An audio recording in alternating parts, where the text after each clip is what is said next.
الحمد لله نحمده ونستعينه ونستغفره ونستهديه ونؤمن به ونتوكل عليه ونعوذ بالله من شرور أنفسنا ومن سيئات أعمالنا من يهده الله فهو المهتدي ومن يضلل فلن تجد له وليا مرشدا أشهد أن لا إله إلا الله وحده لا شريك له وأشهد أن محمدا عبده ورسوله أرسله بالهدى ودين الحق ليظهره على الدين كله ولو كره المشركون اللهم صل على محمد وعلى آل محمد كما صليت على إبراهيم وعلى آل إبراهيم إنك حميد مجيد اللهم بارك على محمد وعلى آل محمد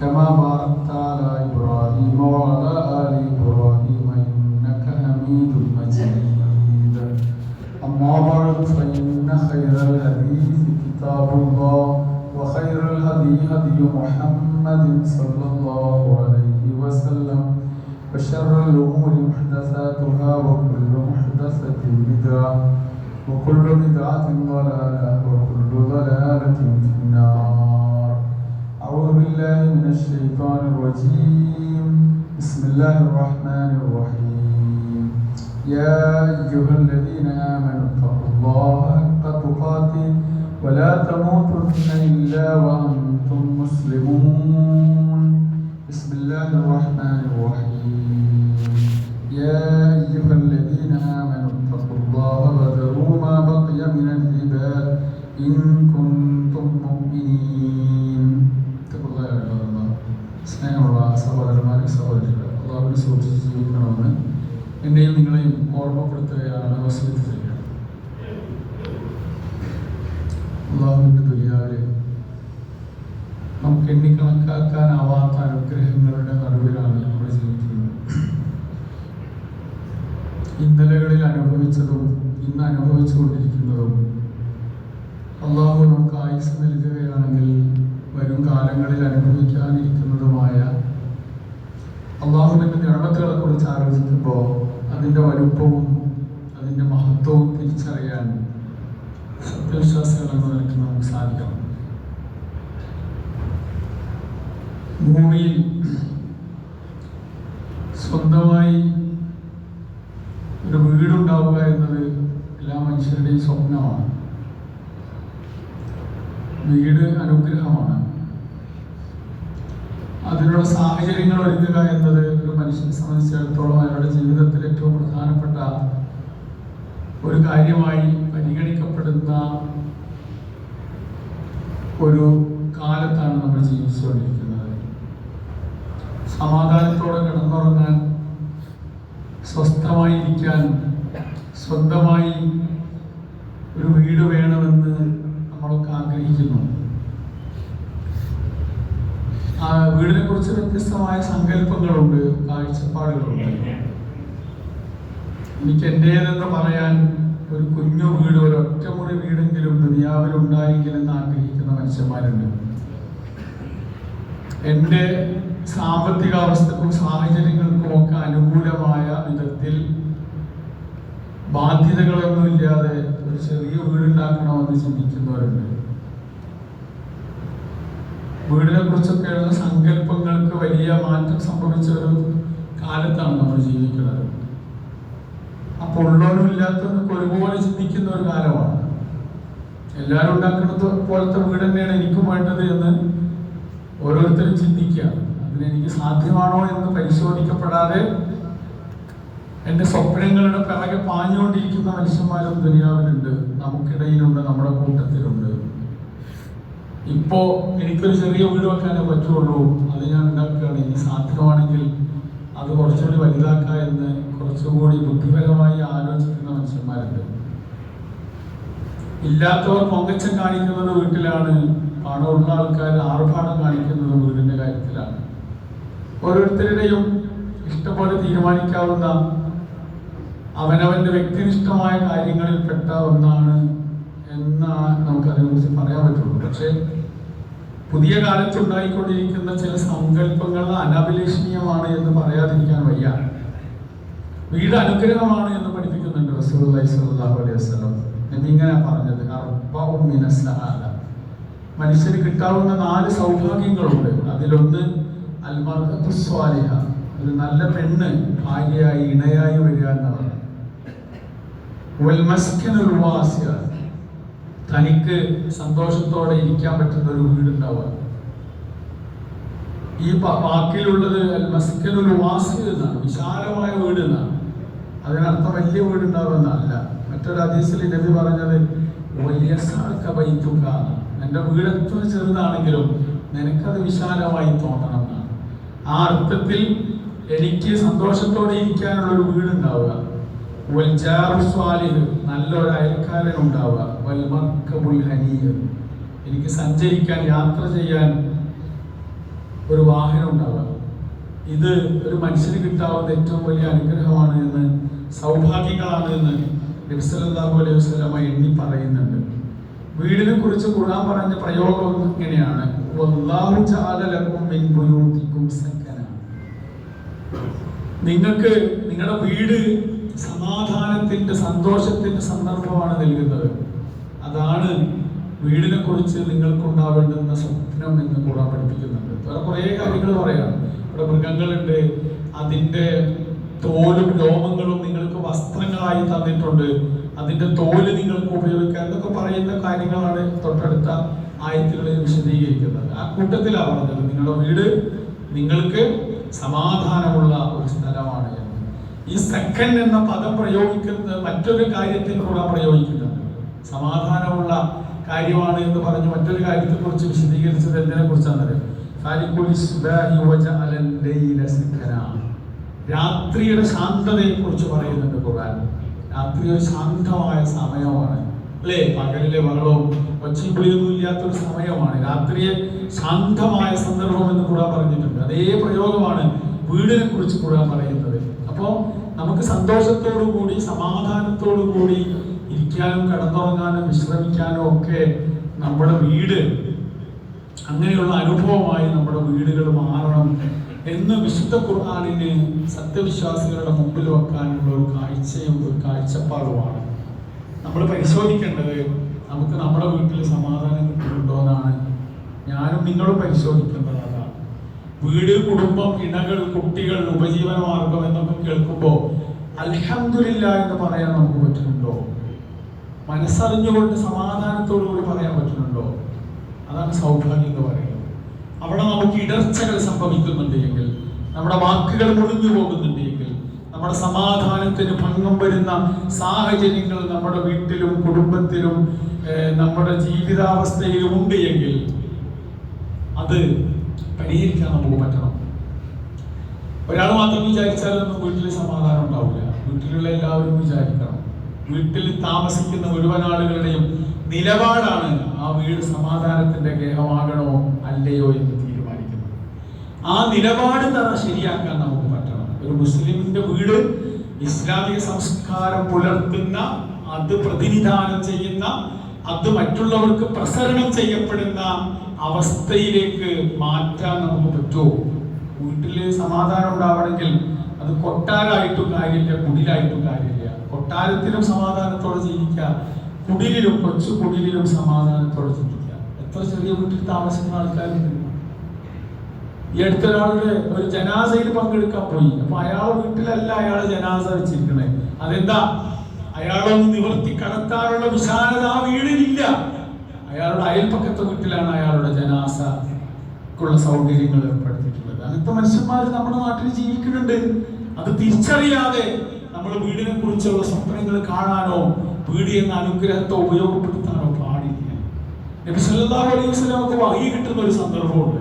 ഹിറാ ഗുഹയിൽ ഇങ്ങനെ ശാന്തമായി ധ്യാനനിമഗ്നനായിരിക്കുന്ന രംഗത്ത് റസൂലുള്ളാഹിക്ക് വഹി വരികയാണ്. ജിബ്രീൽ അലൈഹിസ്സലാത്തു വസ്സലാം വരിക.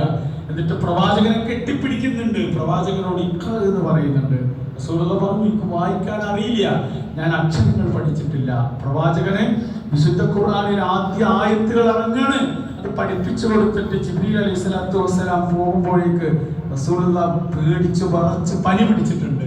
നബി എങ്ങോട്ടാ പോയതെന്നല്ലോ? നബിന്റെ വീട്ടിലേക്കാ, ഖദീജ ബീവിയുടെ അരികിലേക്കാണ് പ്രവാചകൻ പോയത്.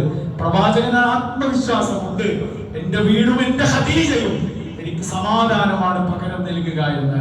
ഖദീജ ബീവിയുടെ അരികിൽ പോയി റസൂലുള്ളാഹി പറഞ്ഞത്, ഖദീജ സബ്ബിലൂനി, എന്നെ ഒന്ന് പുതപ്പിട്ട് മൂടണം, എനിക്ക് പനി വരുന്നുണ്ട്, എന്നെ ഒന്ന് തണുപ്പിക്കണം എന്നാണ്. ഖദീജ ബീവി പുതപ്പിട്ടു. റസൂലുള്ളാഹി പറഞ്ഞു, ലഖദ് ഖശീതു അലാ നഫ്സി, എനിക്ക് പേടിയാവും ഖദീജ.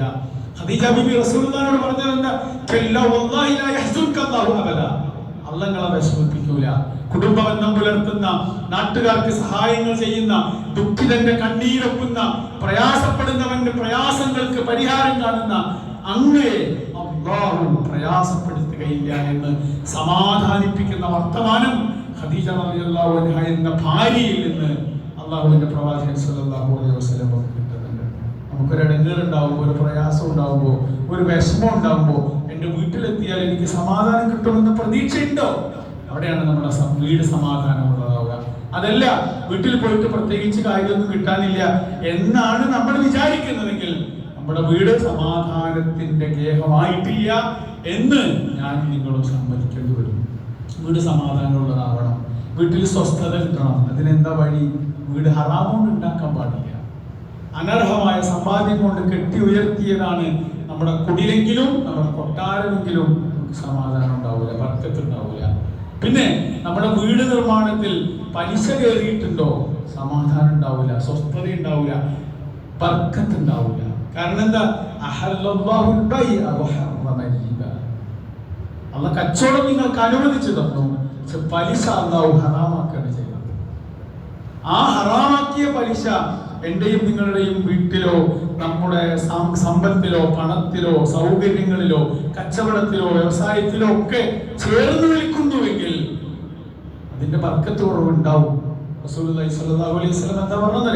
ലഅനല്ലാഹു ആകില റിബാ വമൂകിലഹു വകാതിബഹു വശാഹിദഹു, പലിശ തിന്നുന്നവനെ അല്ലാഹു ശപിച്ചിട്ടുണ്ട്, പലിശ തീറ്റിക്കുന്നവനെ അല്ലാഹു ശപിച്ചിട്ടുണ്ട്, പലിശക്ക് വേണ്ടി എടുത്തിടപാടുകൾ, കത്തിടപാടുകൾ, എഴുത്തുകുത്തുകൾ നടത്തുന്നവന് അല്ലാഹുവിന്റെ ശാപമുണ്ട്, അതിന് സാക്ഷി നിൽക്കുന്നവൻ അല്ലാഹുവിന്റെ ശാപമുണ്ട് എന്ന്.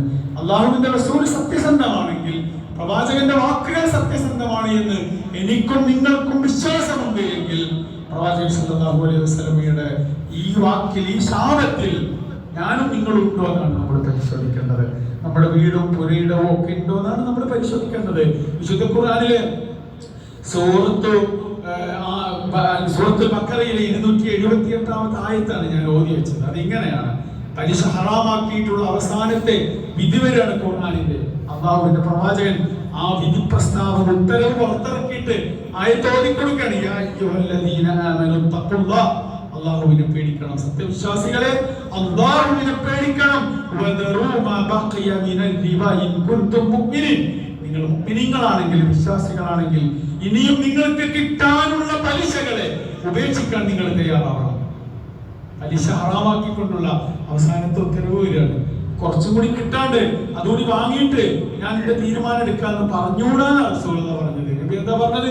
കിട്ടാനുള്ളതിനെ ഒഴിവാക്കാൻ നിങ്ങൾ തയ്യാറാവണം. എന്നിട്ട് റസൂലുള്ളാഹി പറയുന്നുണ്ട്, എന്റെ എളാപ്പ അബ്ബാസ് ബിൻ അബ്ദുൽ മുത്തലിബിന്റെ പലിശയാണ് ഞാൻ ആദ്യം ഹറാം ചെയ്യുന്നത്, ഹറാമാക്കുന്നത്, റദ്ദ് ചെയ്യുന്നത് എന്ന്. അടുത്ത ആയത്ത് എന്താണെന്നറിയാം? ഫൈലം തഫ്അലൂ, അതിന് നിങ്ങൾ തയ്യാറല്ല എങ്കിൽ ഫഅ്ദനൂ ബിഹർബിൻ മിനല്ലാഹി വറസൂലിഹി, അല്ലാഹുവിന്റെയും പ്രവാചകന്റെയും ഭാഗത്ത് നിന്ന് വരുന്ന ഒരു യുദ്ധത്തെയാണ് നിങ്ങൾ കാത്തിരിക്കേണ്ടത്. അതിന് അനുവാദം കൊടുത്തോളൂ. ഒരു യുദ്ധപ്രഖ്യാപനമുണ്ട് പടച്ചോന്റെ. ആരോട്? പലിശ തിന്നുന്നവരോടുള്ള യുദ്ധം, പലിശ എന്ന ഹറാമിനെ ജീവിതത്തിന്റെ ഭാഗമാക്കിയവരോടുള്ള യുദ്ധം. എന്നിട്ട് റസൂലുള്ളാഹി പറഞ്ഞു, തുബ്തും ഫലക്കും റൂസു അംവാലിക്കും ലാ തദ്ലിമൂന വലാ തുദ്ലമൂൻ, നിങ്ങളുടെ മൂലധനം നിങ്ങൾക്ക് എടുക്കാം. നിങ്ങൾ ഒരാൾക്ക് 10,000 രൂപ കടം കൊടുത്തിട്ടുണ്ടെങ്കിൽ അത് വാങ്ങിക്കോ, അതിന്റെ പൈസ വാങ്ങാൻ പാടില്ല. ഇന്ന് ഈ നിമിഷം മുതൽ അത് നിങ്ങൾക്ക് ഹറാമാണ്. ഇതിന്റെ പേരിൽ നിങ്ങൾ ആക്രമിക്കപ്പെടുകയില്ല, നിങ്ങൾ ആക്രമിക്കാൻ അനുവദിക്കുകയുമില്ല എന്ന് വിശുദ്ധ ഖുർആനിലെ സൂറത്തുൽ ബഖറയിലെ 278-79 ആയത്തുകൾ ഇറങ്ങി അല്ലാഹുവിന്റെ പ്രവാചകൻ അവിടെ അത് നടപ്പിലാക്കുകയാണ് ചെയ്തത്. ഇവിടെ ഈ ഒരു വീട്ടു നിർമ്മാണത്തിൽ മാത്രമൊന്നുമല്ല പലിശ ഉള്ളത്. കച്ചവടത്തിലുണ്ട്, വ്യവസായത്തിലുണ്ട്. നമ്മൾ ഓടിക്കുന്ന വാഹനം പലിശക്ക് വാങ്ങിയതാണ്, നമ്മുടെ കുട്ടികളുടെ ഭക്ഷണം പലിശയാണ്, കുട്ടികളുടെ വസ്ത്രം പലിശയാണ്, കുട്ടികളുടെ വിദ്യാഭ്യാസത്തിന് പലിശയുണ്ട്. പലിശയിലൂട്ടപ്പെട്ട ജീവിതത്തിലൂടെ അങ്ങനെ പോവുകയാണ്. നബി സല്ലല്ലാഹു അലൈഹി വസല്ലം പറഞ്ഞൊരു വാചകം എന്നെയും നിങ്ങളെയും കുറിച്ചാണ്. നമ്മൾ ജീവിക്കുന്ന കാലഘട്ടത്തില് മനുഷ്യരെ കുറിച്ചാണ്, മുഅ്മിനീങ്ങളെ കുറിച്ച് പ്രവാചകൻ നൽകുന്ന ഒരു താക്കീതുണ്ട്.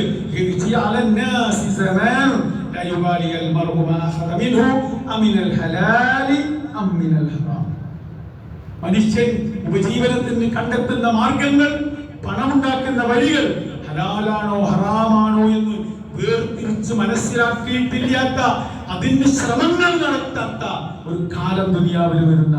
ഹലാലാണോ ഹറാമാണോ എന്നുള്ള വിഷയത്തില് അങ്ങനെ തർക്കിക്കൊന്നും വേണ്ട, അത് അത്ര പ്രശ്നമുള്ള ഒരു കാര്യമൊന്നുമല്ല എന്ന് നിസ്സാരവൽക്കരിക്കുന്ന ഒരു കാലം മനുഷ്യ സമൂഹത്തിൽ വരാനിരിക്കുന്നുവെന്ന് അള്ളാഹുവിന്റെ പ്രവാചകൻ പറഞ്ഞത് വരും കാലത്ത് ഇസ്ലാമിക സമൂഹത്തിന് വരാനിരിക്കുന്ന അപജയത്തെ കുറിച്ചാണ്. നമ്മൾ പെട്ടുപോകാൻ സാധ്യതയുള്ള ഒരു അപജയത്തെ കുറിച്ചാണ് റസൂലുള്ളാഹി പറഞ്ഞത്.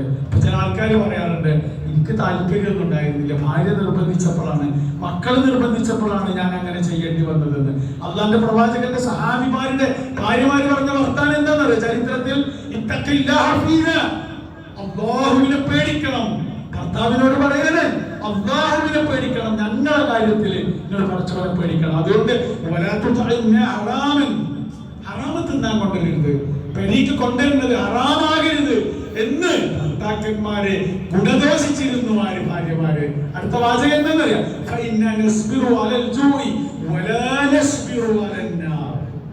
വിശപ്പ് വേണമെങ്കിൽ ഞങ്ങൾ സഹിച്ചോളാം, ഹറാമ് തിന്നാൻ കഴിയില്ല, പക്ഷെ നരകം സഹിക്കാൻ ഞങ്ങൾക്ക് കഴിയില്ല എന്ന് പറഞ്ഞാൽ എന്താ? ഇവിടെ പട്ടിണി എന്തായും വേണ്ടില്ല, ഹറാമിട്ട് കൊണ്ടല്ലേ എന്ന് ഭർത്താക്കന്മാരുടെ ഉപദേശിച്ചിരുന്ന ഭാര്യമാര് അല്ലാതെ പ്രവാചകന്റെ സഹാബിമാരുടെ ഭാര്യമാരുടെ കൂട്ടത്തിലുണ്ടായിരുന്നതാണ്. അപ്പൊ അത് വളരെ പ്രധാനപ്പെട്ട ഒരു കാര്യമാണ്. അത് ഈ കാലഘട്ടത്തിൽ ശ്രദ്ധയോടുകൂടി നമ്മൾ കൈകാര്യം ചെയ്യേണ്ടുന്ന ഒരു വിഷയമാണ്. വീടിന്റെ കാര്യം പറയുമ്പോൾ റസൂലുള്ളാഹി പറയുന്ന മറ്റൊരു പ്രധാനപ്പെട്ട കാര്യമുണ്ട്, വീട്ടിൽ ആരാധനകൾ നടക്കണമെന്നാണ്. നിസ്കാരം എവിടുന്നാണ് നിർത്തേണ്ടത്? പള്ളിയിൽ വരണം, ജമാഅത്താൽ പങ്കെടുക്കണം, ജമാഅത്തിന് 27 ഇരട്ടി കൂലിണ്ട് എന്നൊക്കെ അതിശക്തമായ ഭാഷയിലാണ് പ്രവാചകൻ പഠിപ്പിച്ചത്. പക്ഷെ നബി ഒരു കാര്യം പറഞ്ഞു,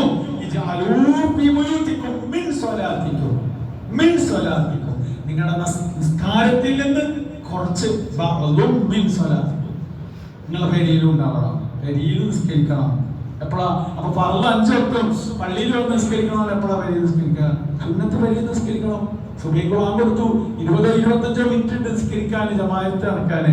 ബാങ്ക് കൊടുത്തിട്ട് നമ്മൾ പെരീന്ന് പോരുകയാണെങ്കിൽ സുബഹിന്റെ മുന്നിലുള്ള സുന്നത്ത് 2 റക്അത്ത് അതിപ്രധാനമായ സുന്നത്താണ്. അത് പെരീന്ന് നിസ്കരിച്ചിട്ട് പള്ളിക്ക് പോകുന്നത് റസൂലുള്ളാഹി പഠിപ്പിക്കുന്നത്. വീട് നിസ്കരിക്കുന്ന ഇടമാകണം. വീടിനെ ഖബറുകളാക്കരുത് എന്ന് പഠിപ്പിച്ചു. ഖബറിന്റെ നിസ്കാരമില്ലല്ലോ, അപ്പൊ പെരേല് നിസ്കരിക്കാത്ത വീട് ഉണ്ടാവാൻ പാടില്ല. അവിടെ റസൂലുള്ളാഹി സ്വല്ലല്ലാഹു അലൈഹി വസല്ലമ തീരെ നിസ്കരിക്കാത്ത പെരുണ്ടാവരുത് എന്ന് മാത്രമല്ല പറഞ്ഞത്, 5 വക്ത് പള്ളിയിൽ വന്ന് നിസ്കരിക്കുന്നവനോട് പെരയിലും നിന്റെ നമസ്കാരങ്ങളിൽ ചിലതുണ്ടാവണം, നിന്റെ തഹജ്ജുദ് അവിടെ നടക്കട്ടെ, നിന്റെ സുന്നത്ത് അവിടെ നടക്കട്ടെ എന്ന് റസൂലുള്ളാഹി സ്വല്ലല്ലാഹു അലൈഹി വസല്ലമ പറയാണ്. ലാ തജഅലു ബുയൂതകും മഖാബിറ. വേറൊരു ഹദീസിൽ നിങ്ങളുടെ വീടുകൾ നിങ്ങളുടെ ഖബറുകളാക്കരുത്. ശൈത്താന യൻഫിറു മിനൽ ബൈതി അല്ലദീ തുഖറഉ ഫീഹി സൂറത്തുൽ ബഖറ. ഖുർആൻ ഓതപ്പെടുന്ന, സൂറത്തുൽ ബഖറ പാരായണം ചെയ്യപ്പെടുന്ന വീട്ടിൽ നിന്ന് പിശാച് ഓടിപ്പോവും. അവിടെ ഖുർആൻ പാരായണം ഉണ്ടാവണം, നിസ്കാരം ഉണ്ടാവണം. ഒരു ഒറ്റ നിസ്കാരത്തിൽ എന്തൊക്കെ ഉണ്ടാവുക? വീട്ടില് ഖുർആൻ പാരായണം ചെയ്യപ്പെടുന്നു, ദിക്റുകളുണ്ട്, ദുആകളുണ്ട്, നമസ്കാരമുണ്ട്, പ്രാർത്ഥനയുണ്ട്. നമ്മുടെ വീട്ടില് പടച്ചോൻ സ്ഥാനം ഉണ്ടോ എന്നാണ് ചോദ്യം. വീടുണ്ടാക്കുമ്പോ ആ സൗകര്യം ഈ സൗകര്യം ഒക്കെ വേണമെന്ന് നമ്മുടെ എഞ്ചിനീയറോട് കോൺട്രാക്ടറോട് നിർദ്ദേശം കൊടുക്കാറില്ലേ? അതിന്റെ കൂട്ടത്തിൽ ഒരു സ്ഥാനം പടച്ചോന് വേണം, അള്ളാന്റെ ദീനിന് വേണം. നിസ്കരിക്കാനൊരു സ്ഥലം വേണം, ഖുർആൻ വെക്കാനൊരു സ്ഥലം വേണം, നിസ്കരിക്കാനുള്ള സൗകര്യം ഉണ്ടാവണം വീട്ടില്. അത് എന്റെയും നിങ്ങളുടെയും വീടുകളിൽ ഉണ്ടോ എന്നാണ് നമ്മൾ പരിശോധിക്കേണ്ടത്, അല്ലേ? ഒരു മനുഷ്യൻ അല്ലാഹുവിനോട് ഏറ്റവും അടുത്ത് നിൽക്കുന്ന സന്ദർഭം എന്ന് പറയുന്നത് സുജൂദാണ് എന്നാണ്. ആ സുജൂദിന് വീട്ടിൽ ഒരു സ്ഥലം ഉണ്ടാവണം. അവിടെ നമ്മുടെ സുജൂദുകൾ കൊണ്ട് നമ്മുടെ വീട് അനുഗ്രഹത്തിന്റെ താവളമായി മാറണം. എന്നിട്ട് അല്ലാഹുവിന്റെ അനുഗ്രഹങ്ങൾ ആവോളം ആസ്വദിക്കുന്നവരായി നമ്മൾ മാറണം. ഇതിന്റെ ആത്യന്തിക ഫലം എന്താ? നമ്മുടെ വീടും നമ്മുടെ കുടുംബവും നമ്മുടെ കുട്ടികളും ഇതിന്റെ ഭാഗമാകുന്നു. അൻഫുസകും വഅഹ്ലീകും നാറ വഖുദുഹ അൻ-നാസു വൽ ഹിജാറ അലൈഹാ മലായികത്തുൻ ഗിലാദുൻ ശിദാദുൻ ലാ യഅസൂന അല്ലാഹ മാ അമറഹും വയഫ്അലൂന മാ യുഅ്മറൂൻ. അല്ലാഹുവിന്റെ നരകത്തിൽ നിന്ന് രക്ഷ നേടാനാവുന്ന വിധത്തിൽ നിങ്ങളും നിങ്ങളുടെ കുടുംബങ്ങളും മാറണമെന്ന് നിങ്ങൾ സൂക്ഷിക്കണമെന്ന് മാത്രമല്ല നിങ്ങളുടെ കുടുംബങ്ങളും നരകത്തിൽ നിന്ന് രക്ഷപ്പെടണമെന്ന. അപ്പൊ എന്റെയും നിങ്ങളുടെയും വീടും കുടുംബവും അല്ലാഹു ഇഷ്ടമുള്ളതാണോ എന്ന് പരിശോധിക്കേണ്ടത് നമ്മളാ, വേറെ ആരെങ്കിലും അല്ല പരിശോധിക്കേണ്ടത്. നമുക്ക് സാധിക്കുന്ന പോലെ പണിയാൻ വീട്, നമ്മുടെ സാമ്പത്തിക അവസ്ഥക്കോ സൗകര്യങ്ങൾക്കോ ഒക്കെ അനുസരിച്ച് പണിയാം. പക്ഷെ വലിയ സ്ഥലമൊക്കെ വൈകില്ല. നമ്മുടെ വീട് നമുക്ക് വിശാലമായി അനുഭവപ്പെടണം. ചെറുതാണെങ്കിലും അവിടെ എത്തിയാൽ നമുക്ക് സമാധാനം ഉണ്ടാവണം. അത് എപ്പോഴും നഷ്ടപ്പെടാലോ, അതൊരു അനുഗ്രഹമല്ലേ. അനുഗ്രഹങ്ങൾ നീങ്ങിപ്പോകാലോ. നമ്മൾ കണ്ടില്ലേ, നിങ്ങൾ നോക്കി, നിങ്ങൾ പ്രളയമൊക്കെ ഉണ്ടായപ്പോ എത്ര ആളുകളുടെ വീടാ ഒരു നിമിഷം കൊണ്ട് തകർന്നു പോയത് അല്ലേ? വയനാട്ടിൽ ഉരുൾപൊട്ടൽ ഉണ്ടായപ്പോ എത്ര നിമിഷം കൊണ്ടാണ് നൂറുകണക്കിന് വീടുകൾ തകർന്നു പോയത്. അന്നതൊരു അനുഗ്രഹമാണ്. ആ അനുഗ്രഹം എപ്പോഴാണ് എടുത്തുയർത്തപ്പെടുന്നത് എന്ന് നമുക്കറിയില്ല. അത് അനുഗ്രഹമായിട്ട് കാണാൻ നമുക്ക് പറ്റണം. അല്ലാഹുവിന്റെ നിയമത്തായിട്ട് കാണാൻ പറ്റണം. എപ്പോഴാ അത് മനസ്സിലാവുന്നതോ? വീടില്ലാത്ത എത്ര മനുഷ്യന്മാരാ. മിനിയാന്ന് തൃശ്ശൂർ ജില്ലയുടെ നടു റോട്ടില് 5 മനുഷ്യര് പെടഞ്ഞു വീണ് മരിച്ചതേ റോട്ടിൽ കിടന്നുറങ്ങിയപ്പോഴാ. ഇപ്പോ പുലർച്ചെ 3:30 മണിക്ക് അല്ലേ, ആക്രിപടിക്ക് വിൽക്കുന്ന ഒരു പാലക്കാടിന്റെ അങ്ങേ അറ്റത്തെ തമിഴ്നാടിന്റെ അതിർത്തി പങ്കിടുന്ന ഒരു പ്രദേശത്ത് നിന്ന് ഒരു കുടുംബം ഇവിടെ ജീവിക്കുകയാണ്. അവർക്ക് വീടില്ല. അതല്ലേ നടുറോഡിൽ കിടന്നുറങ്ങുന്നത്. ആ കിടന്നുറങ്ങുന്ന മനുഷ്യരുടെ മുകളിലൂടെയാണ് മദ്യപിച്ച് വാഹനം ഓടിച്ച ഒരു ഡ്രൈവറും ക്ലീനറും അവരുടെ ലഹരിയുടെ പാതകം തീർത്തത്. 5 ആൾക്കാര് ഒറ്റ നിമിഷത്തിൽ മരിച്ചില്ലേ. വീടില്ലാത്ത ആൾക്കാർ എത്ര ഉണ്ട് ലോകത്ത്? എത്ര ആളുകളുണ്ട്? അതിന്റെ കണക്ക് പരിശോധിക്കുമ്പോഴാണ് നമ്മളൊക്കെ അനുഗ്രഹീതരാണ് എന്ന് നമ്മൾ തിരിച്ചറിയാം. അല്ലാണ്ട് റസൂലിനോട് സഹാബികൾ ചോദിക്കുന്നുണ്ടോ, ഒരിക്കൽ നബി ഇങ്ങനെ കിടന്നുറങ്ങി എണീറ്റിക്കുക. നബി സല്ലല്ലാഹു അലൈഹി വസല്ലമയുടെ ശരീരത്തിൽ പാടുകൊണ്ടിട്ടുണ്ട്. എന്താന്ന് പ്രവാചകൻ എവിടെ കടന്നത്? ഈത്തപ്പനയുടെ ഓലമിണഞ്ഞുണ്ടാക്കിയ ഒരു പായലാണ് റസൂലുള്ളാഹി കടന്നത്. അതിന്റെ പാട് പ്രവാചകന്റെ ശരീരത്തിലുണ്ട്. സഹാബികൾ ചോദിക്കുന്നുണ്ട് നബിയോട്, നബിയെ, ഞങ്ങൾ നിങ്ങൾക്ക് മാർത്തവമുള്ള ഒരു വിരിപ്പ് കൊണ്ടുവന്ന് തരട്ടെ? പ്രവാചകൻ സല്ലല്ലാഹു അലൈഹി വസല്ലം അതിന് കൊടുത്തൊരു മറുപടിയുണ്ട്, മാലി വലിദ്ദുനിയ, ഞാൻ ദുനിയാവിലാണ് മക്കളെ ജീവിക്കുന്നത്.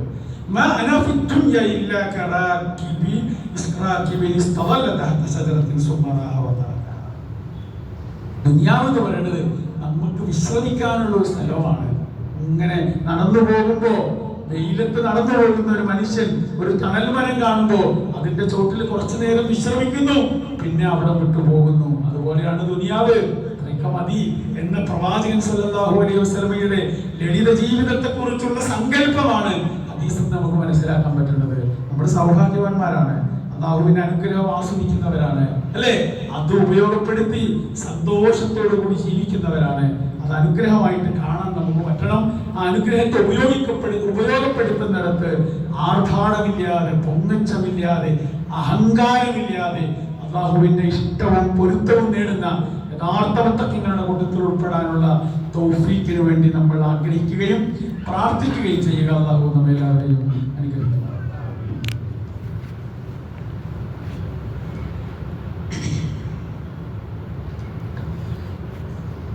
അൽഹംദുലില്ലാഹി ഹംദൻ കസീറൻ തയ്യിബൻ മുബാറകൻ ഫീഹി വസ്സലാത്തു വസ്സലാമു അലാ റസൂലിൽ അമീൻ വഅലാ ആലിഹി വഅസ്ഹാബിൽ ഫായിസീന ബില്ലാഹ്. സ്നേഹമുള്ള സഹോദരന്മാരെ, സഹോദരികൾ, അല്ലാഹുവിനെ സൂക്ഷിച്ച് ജീവിക്കണമെന്ന് ഒരിക്കൽ കൂടി എന്നെയും നിങ്ങളെയും ഓർമ്മപ്പെടുത്തുകയാണ് വസിയത്ത് ചെയ്യുക. മുസ്ലിമിൻ്റെ വീട് ഇസ്ലാമിക സംസ്കാരത്തെ പ്രതിനിധീകരിക്കുന്നതാവണം. നമ്മുടെ വീട്ടിൽ വന്നാൽ അറിയണം, കാണണം, അത് ഒരു മുസ്ലിമിൻ്റെ വീടാണ്, ഇസ്ലാമികമായ ചിട്ടവട്ടങ്ങളുള്ള വീടാണ് എന്ന് മറ്റൊരാൾക്ക് തിരിച്ചറിയാൻ തക്ക വിധത്തിലുള്ള പ്രത്യക്ഷമായ അടയാളങ്ങൾ ഉണ്ടാവണം. അത് നമ്മുടെ കടമയാണ്. വീട്ടിലേക്ക് വരുമ്പോൾ വീട്ടിലുള്ള ജീവിക്കുന്ന ആളുകൾ തമ്മിലുള്ള ആത്മബന്ധമാണ് വീടിനെ ഏറ്റവും സുന്ദരമായ ഒരു സ്ഥലമാക്കി മാറ്റുന്നത്. അതിൽ വീട്ടിലുള്ള മുഴുവൻ ആളുകളും തമ്മിൽ നടത്തുന്ന ആശയവിനിമയമാണ് അതിൽ ഏറ്റവും പ്രധാനപ്പെട്ട കാര്യം. അങ്ങോട്ടും ഇങ്ങോട്ടും തുറന്ന് സംസാരിക്കാൻ പറ്റുന്ന, സന്തോഷത്തോടു കൂടി വർത്തമാനം പറയാൻ പറ്റുന്ന ഒരവസരം വീട്ടിലുണ്ടോ? അത് വീടിന്റെ അനുഗ്രഹമാണ്. അത് സത്യവിശ്വാസിയുടെ ലക്ഷണമായിട്ട് മാറണം. വീട്ടിലേക്ക് വരുന്ന മകനും പോകുന്ന ഉപ്പയും അസ്സലാമു അലൈക്കും എന്ന് പറഞ്ഞിട്ടാണോ പോണത്? പരസ്പരം പടച്ചതമ്പുരാനോട് പ്രാർത്ഥിക്കുക എന്ന് സലാം പറയാന്ന് പറഞ്ഞാൽ ഉപ്പ മക്കൾക്ക് വേണ്ടിയും മക്കൾ ഉപ്പാക്ക് വേണ്ടിയും പ്രാർത്ഥിക്കുന്ന, ഉമ്മ മക്കൾക്ക് വേണ്ടിയും മക്കൾ ഉമ്മാക്ക് വേണ്ടിയും പ്രാർത്ഥിക്കുന്ന അടയാളങ്ങൾ ഉണ്ടാവണം. വിശുദ്ധ ഖുർആൻ ഓതാനുള്ള സൗകര്യം ഉണ്ടാവണം, സന്ദർഭം ഉണ്ടാവണം. എല്ലാവരും കൂടി ഇരുന്നിട്ട് ഒരു ദിവസത്തിൽ ഒരു 5 മിനിറ്റ് ഒരു ആയത്തിന്റെ അർത്ഥം പഠിക്കാൻ ഒരു അവസരം ഉണ്ടാക്കി നോക്കും. വീട്ടിൽ വളരെ സുന്ദരമായ അവസ്ഥയായിട്ട് മാറും, നല്ല അനുഭവങ്ങളായി മാറും അല്ലേ? വീട്ടിൽ നമസ്കരിക്കുമ്പോൾ എല്ലാവരും ചേർന്ന് ജമാഅത്തായിട്ട് നിസ്കരിച്ചു നോക്കൂ. വീട്ടിലിരിക്കുമ്പോൾ എല്ലാവരും ഒരുമിച്ചിരുന്നിട്ട് ഭക്ഷണം കഴിച്ചു നോക്കൂ. അതിനൊക്കെ കിട്ടുന്ന ഒരു ആനന്ദമുണ്ട്, അത് മറ്റെവിടുന്നും കിട്ടാത്ത ആനന്ദമാണ്. വീട്ടിൽ കുടുംബ ബന്ധങ്ങൾ, അയൽപക്ക ബന്ധങ്ങൾ, അവിടെയൊക്കെ പാലിക്കപ്പെടേണ്ടുന്ന മര്യാദകൾ, അതൊക്കെ അനുഭവിക്കാൻ വളർന്നു വരുന്ന കൊച്ചു കുട്ടികൾക്ക് പോലും സാധിക്കുക. ഇവിടെ ഒരു വീട് സന്ദർശിച്ചു, അവിടെ 50 കൊല്ലമായി കട്ടിലിൽ കിടക്കുന്ന ഒരാളുണ്ട് ആ വീട്ടില്. ഭിന്നശേഷിക്കാരിയാണ്, നടക്കാൻ വയ്യാത്ത ആളാണ്.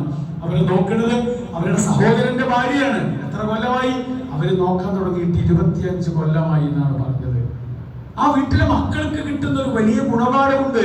അതൊരു വലിയ സാമൂഹ്യ പാഠപുസ്തകമാണ് ആ വീട് അല്ലേ? ഒരു ഭിന്നശേഷിക്കാരിയായ ഒരു സഹോദരിയെ ജീവിതത്തിന്റെ എല്ലാ തലങ്ങളെയും സ്പർശിക്കുന്ന വിധത്തിൽ പരിചരിക്കുവാൻ ഒരു വീട്ടിലെ ആണും പെണ്ണും മുതിരുമ്പോ അവരുടെ മക്കൾക്ക് അതിൽ അതുവഴി ഉണ്ടാകുന്ന ഒരു വലിയ പാഠമുണ്ട്. അത് നമ്മുടെ കുടുംബ ജീവിതത്തിൽ നിന്ന് നമ്മുടെ കുട്ടികൾക്ക്, നമ്മുടെ മക്കൾക്ക്, വളർന്നു വരുന്ന തലമുറക്ക് നമുക്ക് പകർന്നു കൊടുക്കാൻ സാധിക്കേണ്ടുന്ന കാര്യമാണ്. എവിടെ പോയാലും പഠിക്കാൻ പറ്റില്ല. എത്ര പ്രസംഗം കേട്ടാലും എത്ര പുസ്തകം കേട്ടാലും അനുഭവിക്കാനാവാത്ത അനുഭവങ്ങളാണ് വീട്ടിൽ നിന്ന് കൊടുക്കേണ്ടത്. അതാണ് വീട് ഒന്നാമത്തെ പാഠശാലയാണെന്ന് പറയുന്നത്. ഒന്നാമത്തെ പാഠശാല മാത്രമല്ല, പഠിക്കുന്ന പാഠങ്ങളെ മുഴുവനും പകർത്തേണ്ടുന്ന തുടർ പാഠശാലകളായി നമ്മുടെ വീടുകൾ മാറണം. അവിടെ ഒരു സമൂഹത്തിന്റെ സൃഷ്ടിപ്പിൽ നമ്മുടെ വീടും വീടിന്റെ അകത്തളങ്ങളും വീടിന്റെ സംസ്കാരവും ചെലുത്തുന്ന പങ്ക് നിസ്സാരമല്ല എന്ന തിരിച്ചറിവ് നമുക്കുണ്ടാവണം, മുസ്ലിമീങ്ങൾക്കുണ്ടാവണം, മുഅ്മിനീങ്ങൾക്കുണ്ടാവണം. അങ്ങനെ ഒരു സംസ്കാരത്തിന്റെ ഭാഗമായി നമ്മുടെ വീടിനെ മാറ്റാൻ അത്തരത്തിലുള്ള ഇസ്ലാമികമായ മുഴുവൻ മൂല്യങ്ങളും പ്രസരിപ്പിക്കപ്പെടുന്ന, എല്ലാവർക്കും പങ്കുവെക്കപ്പെടുന്ന ഒരു സ്ഥലമായി, സന്ദർഭമായി നമ്മുടെ വീടിനെ മാറ്റാൻ നമുക്ക് കഴിയണം. അല്ലാഹു സുബ്ഹാനഹു വ തആല നമ്മെ എല്ലാവരെയും അനുഗ്രഹിക്കുമാറാവട്ടെ. വെള്ളിയാഴ്ച നമ്മുടെ പള്ളിയിലെ കളക്ഷൻ എല്ലാവർക്കും അറിയാതുമായി എല്ലാവരും സഹകരിക്കണമെന്ന് പ്രത്യേകം ഓർമ്മപ്പെടുത്തുന്നു. അല്ലാഹുവിന്റെ ദീന് കൃത്യമായി പഠിച്ച് പകർത്തി ജീവിക്കുന്ന യഥാർത്ഥ മുത്തഖീങ്ങളുടെ കൂട്ടത്തിൽ ഉൾപ്പെട്ട് മരിക്കുവാനുള്ള തൗഫീഖ് നൽകി അല്ലാഹു നമ്മെ എല്ലാവരെയും അനുഗ്രഹിക്കുമാറാവട്ടെ. അല്ലാഹുവേ, ഞങ്ങളിൽ നിന്ന് വന്നുപോയ ചെറുതും വലുതുമായ തെറ്റുകുറ്റങ്ങളിൽ നിന്ന് പുറത്ത് മാപ്പ് നൽകി അനുഗ്രഹിക്കണേ നാഥ. അല്ലാഹുവേ, ഞങ്ങളുടെ കൂട്ടത്തിൽ കഷ്ടപ്പെടുന്ന, ദുരിതം അനുഭവിക്കുന്ന, പ്രയാസങ്ങൾ അനുഭവിക്കുന്ന, രോഗങ്ങൾ അനുഭവിക്കുന്ന ഞങ്ങളുടെ രക്ഷിതാക്കൾ, സഹോദരി സഹോദരങ്ങൾ, സുഹൃത്തുക്കൾ, പണ്ഡിതന്മാർ, ഗുരുനാഥന്മാർ, അല്ലാഹുവേ അവർക്ക് ആഫിയത്ത് പ്രദാനം ചെയ്ത് അനുഗ്രഹിക്കണേ നാഥ. അല്ലാഹുവേ, ഞങ്ങളിൽ നിന്ന് മരണപ്പെട്ടു പോയിരിക്കുന്ന ഞങ്ങളുടെ വന്ധ്യരായ മാതാപിതാക്കൾ ഉൾപ്പെടെയുള്ള ആളുകൾക്ക് അവരുടെ ചെറുതും വലുതുമായ തെറ്റുകുറ്റങ്ങൾ പുറത്തു മാപ്പ് നൽകി അവരെയും ഞങ്ങളെയും നിന്റെ ജന്നാത്തുൽ ഫിർദൗസിൽ ഒരുമിച്ച് ചേർത്തി അനുഗ്രഹിക്കണേ നാഥ. അല്ലാഹുവേ